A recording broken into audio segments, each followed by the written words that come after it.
Ano nga nagkukwento ko? Ewan ko kung anong kultura ng mangingisda dyan sa sa probinsya. Kultura dyan,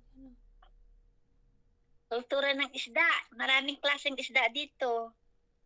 May mga hito, may dalag, tilapia. Tapos,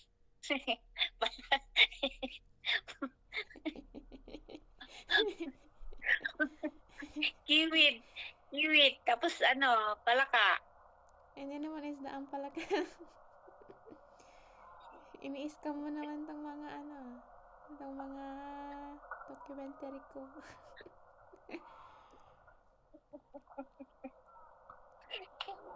Ay,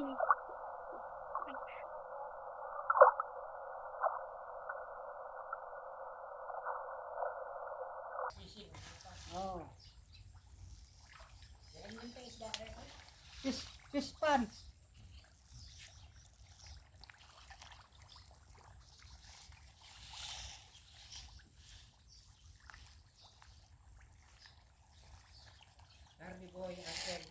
Oh.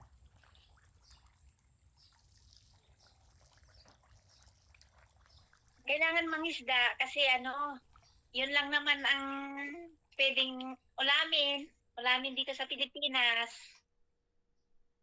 Isda is life.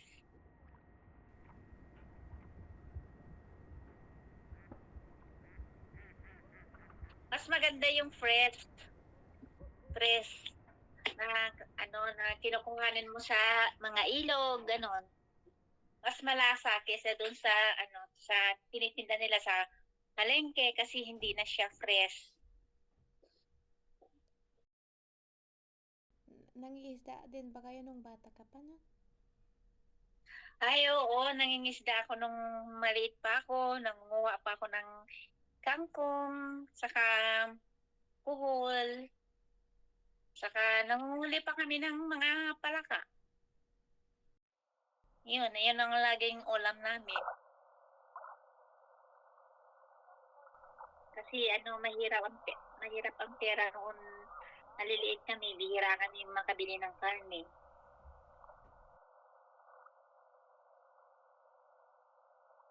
Kaya karamihan isda.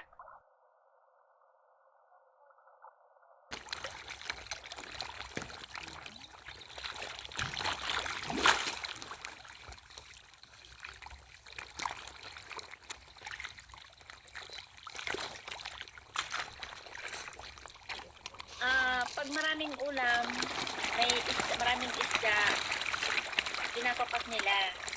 Kaya konti lang yung kami. Pero kung konting huli,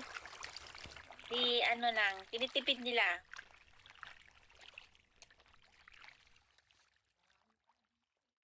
Yung pang-alaga, yung mga talagang yung mga hito, tilapia, yun. Pwede alagaan sa fish pan. Mas gusto ka makain. Alagain mo tapos hindi mo naman kakainin. Siguro ang pwede mag-alaga nun yung may kaya, mayaman, pwede siguro yun. Pero kung sa mahihirap na tao, hindi sila mag-aalaga ng ganun, kakainin nila yun.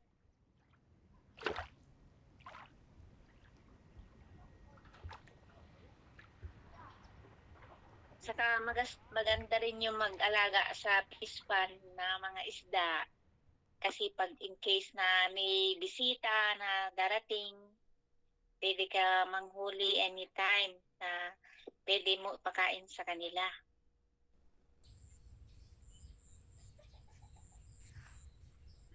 Oo, dito sa Pilipinas, kailangan pagkita mo na bait ka, pakisama ba? Pakisama sa mga tao. Diyan kasi sa ibang bansa, maganda kasing buhay diyan. Madaling kumita ng pera. Pero karamihan dito, kahit natapos na sa pag-aaral, pumupunta pa rin sila sa abroad. Nagtatrabaho para sa pamilya nila. tiis lang. Tulad mo, nagtiis ka. Nag-aral ka sa ibang bansa kasi yung kurso mo na kinukuha mo wala dito sa Pilipinas.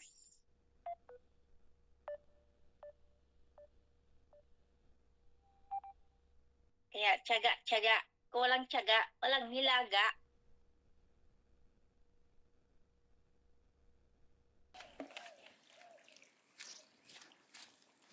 Oh.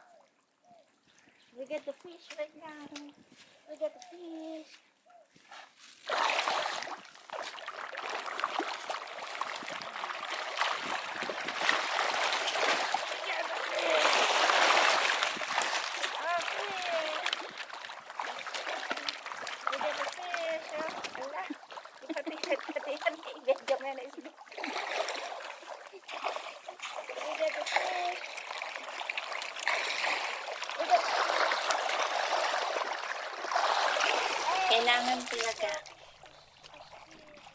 Kailangan magsumikap.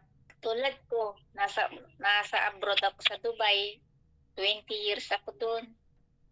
Mag-isa, magluto, matulog mag-isa.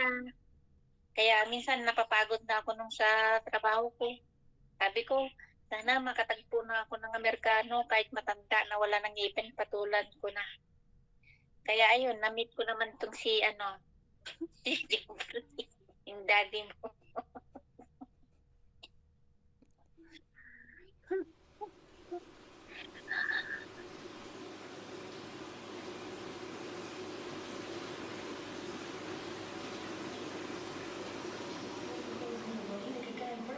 Die grafsteen hing na de storm meters hoog in de lucht in de kluit van een omgevallen boom.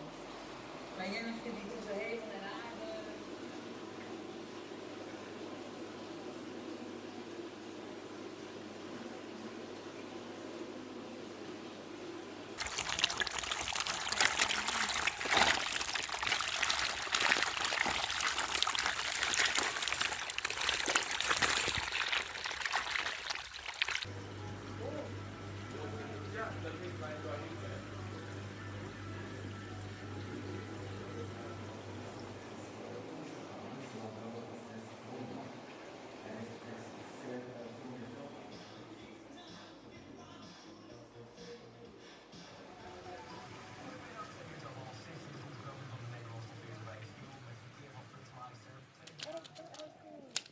This is a fish. Oh, look, fish.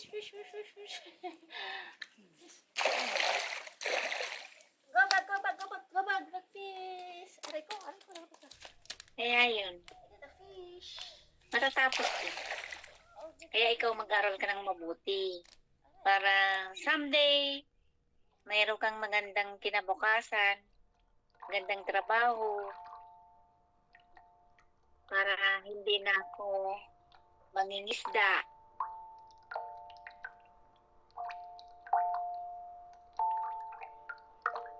Pupunta na lang ako dyan sa iyo para mag-relax.